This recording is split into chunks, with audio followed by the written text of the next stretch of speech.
Pathanamthitta Thiruvalla Nedumparambil chits and finance ഉടമ N M. Raju കസ്റ്റഡിയിൽ. നിക്ഷേപകർക്ക് പണം തിരികെ നൽകാത്തതിനെ തുടർന്നാണ് നടപടി. ഇയാൾക്കെതിരെ തിരുവല്ല പോലീസ് സ്റ്റേഷനിൽ 15ഓളം കേസുകൾ രജിസ്റ്റർ ചെയ്തിട്ടുണ്ട്. വിവരങ്ങൾ സന്തോഷ് നിലയ്ക്കൽ നൽകും. സന്തോഷ്, നിക്ഷേപകർക്ക് പണം തിരികെ നൽകും എന്ന് അദ്ദേഹം ഉറപ്പു പറഞ്ഞിരുന്നു. പിന്നെ എന്താണ് സംഭവിച്ചത്?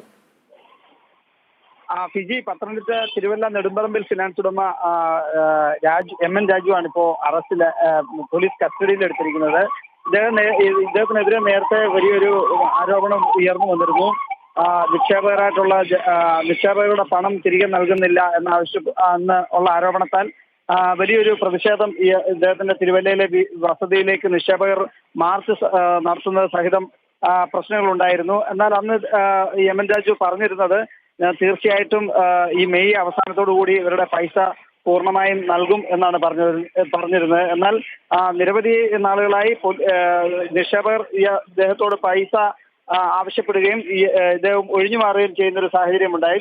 അത്തരത്തിലുള്ള സാഹചര്യത്തെ തുടർന്ന് ഇന്നലെ തിരുവല്ല പോലീസ് സ്റ്റേഷനിൽ കഴിഞ്ഞ ദിവസങ്ങളിലായി 15ഓളം കേസുകൾ ഇപ്പോൾ ഇയാൾക്കെതിരെ രജിസ്റ്റർ ചെയ്തിട്ടുണ്ട്. ആ സാഹചര്യത്തിലാണ് ഇദ്ദേഹത്തെ ഇപ്പോൾ കസ്റ്റഡിയിൽ എടുത്തിരിക്കുന്നത്.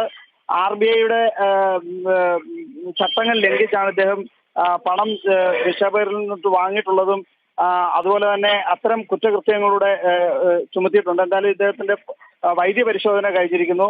പോലീസ് ഉടൻ തന്നെ അറസ്റ്റ് രേഖപ്പെടുത്തുമെന്നാണ് അറിയാൻ കഴിയുന്നത്.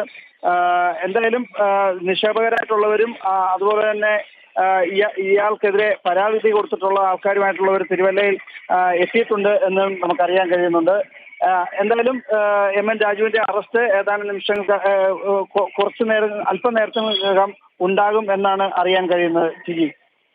ശരി Santhosh. Pathanamthitta Thiruvalla Nedumparambil chits and finance ഉടമ എൻ.എം. രാജു കസ്റ്റഡിയിലായിരിക്കുന്നു. നിക്ഷേപകർക്ക് പണം തിരികെ നൽകാത്തതിനെ തുടർന്നാണ് നടപടി. ഇയാൾക്കെതിരെ തിരുവല്ല പോലീസ് സ്റ്റേഷനിൽ 15ഓളം കേസുകളാണ് രജിസ്റ്റർ ചെയ്തിരിക്കുന്നത്.